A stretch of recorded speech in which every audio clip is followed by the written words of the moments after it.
By April 1848, the silence across the Arctic was absolute. For nearly 3 years, the pride of the Royal Navy, HMS Erebus and Terror, had been completely immobilized, locked tight inside creeping, shifting pack ice. Inside those hulls, the reality was grim. Sir John Franklin, the expedition's commander, was dead. 24 men had perished alongside him, and the remaining food supplies were rapidly running out. We only know exactly how desperate they were because of this. Found years later under a pile of stones, the Victory Point Note is the single most important document ever recovered from the expedition. The original printed message said all was well, but looking at the text scrawled in the margins a year later, Captain Francis Crozier recorded a terrifying choice. The 105 surviving men were permanently abandoning the most advanced ships Britain had ever built. Their plan was incredibly ambitious. They would travel on foot, dragging massive wooden lifeboats across the ice, aiming for the Back River, nearly 250 miles to the south.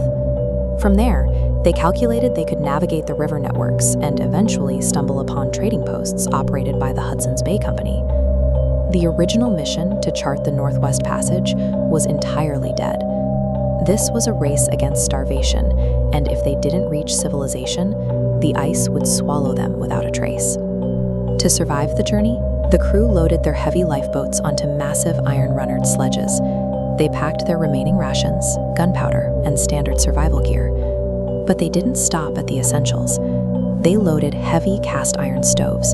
They brought libraries of books.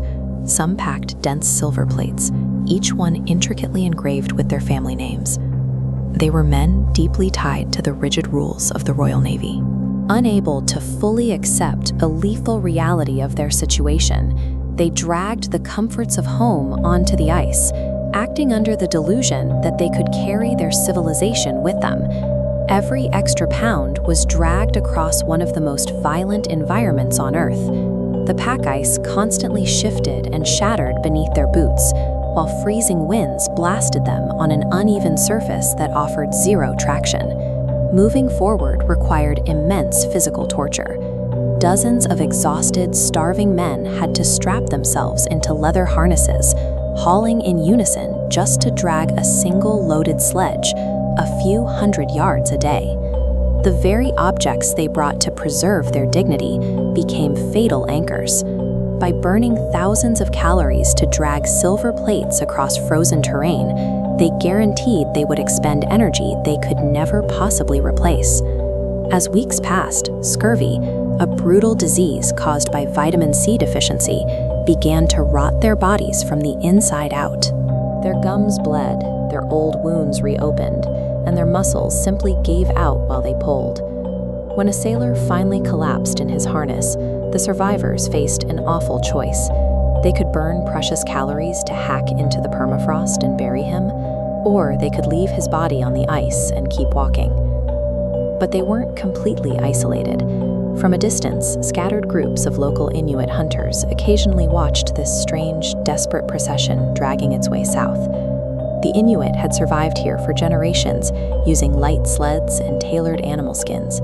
To them, the British strategy of hauling enormous oak lifeboats across solid ice was completely impractical. Years later, oral histories from these hunters would describe the alien men they saw. They remembered how painfully slow the British moved, looking like frostbitten ghosts wandering through the snow. The British officers were desperately trying to maintain an organized military march. But the locals watching from the ridges understood the truth immediately.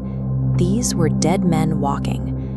Meanwhile, 4,000 miles away, in the warm, heavily decorated drawing rooms of Victorian England, families and government officials were completely calm. They firmly believed that Franklin's fortified ships were perfectly safe, comfortably overwintering in the ice just as planned. Because no one in London imagined the most expensive expedition in history was in any real danger, rescue missions were delayed. No one was coming to save the men actively dying in the snow. Back on the ice, the survivors marched further into the desolate wilderness. Behind them, the massive wooden masts of the Erebus and Terror slowly faded into a whiteout blizzard. Britain sent its greatest engineers to conquer the Arctic. In return, the Arctic silently erased them, leaving behind a trail of frozen bodies, scattered silver plates, and a maritime mystery that would haunt the world for over a century.